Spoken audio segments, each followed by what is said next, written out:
এখন দেখো, আমি তো অ্যাকচুয়ালি জ্যোতিষী নই, তা অ্যাজ পার সিকোয়েন্স যা বলছে যে লোকো পাইলটের ভ্যাকান্সি 3 গুণ বাড়লো, ওকে, মিটে গেল। এবার আমি আসি জুনিয়র ইঞ্জিনিয়ারের ভ্যাকান্সি 8-9 হাজার, 7-8 হাজার না 8-9 হাজারের একটা ভ্যাকান্সির আপডেট দিয়েছে, 8 হাজার।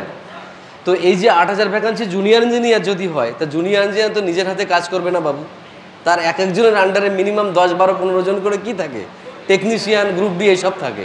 তো সেই দিক থেকে তাকিয়ে দেখা যাচ্ছে যে জুনিয়র মানে টেকনিশিয়ানের ভ্যাকান্সি আপলিট হওয়ার বিরাট চান্স রয়েছে। এবং তোমরা জানো রেলওয়ে সিস্টেমটাই একটা আলাদা।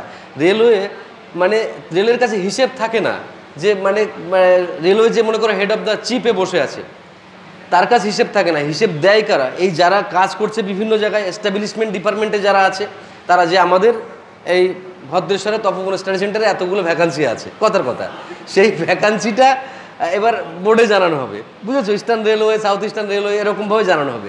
সেই জানানোটা ওরা ওখান থেকে এক জায়গায় করবে। এটা কিন্তু এবার গাফিলতি থাকে।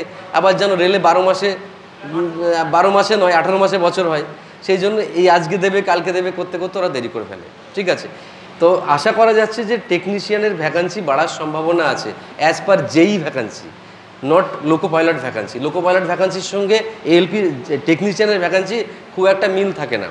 মিল থাকে হচ্ছে জেই, এসএসসি বা গ্রুপ ডি, এইসব ভ্যাকান্সির সঙ্গে মিল থাকে হচ্ছে টেকনিশিয়ানের। তো আশা করা যাচ্ছে টেকনিশিয়ান এরকম মাঝপথে কোনো না কোনো সময় বাড়িয়ে দিতে পারে, ঠিক আছে? তাই পড়াশুনোর ঘাটতি দিও না, অনেস্টলি পারফর্ম করো, ব্যাস। এত বড় একটা অপরচুনিটি বেড়ে গেল আমাদের, অন্তত লোকো পাইলটের ক্ষেত্রে তো বেড়ে গেল, এটা তো আমরা স্বীকার করছি, ঠিক আছে? আর কারোর কিছু টেকনিশিয়ান?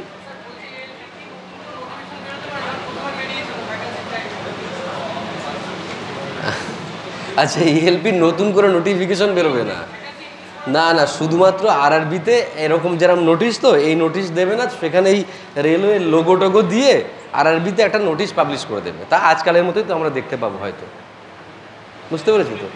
ঠিক আছে।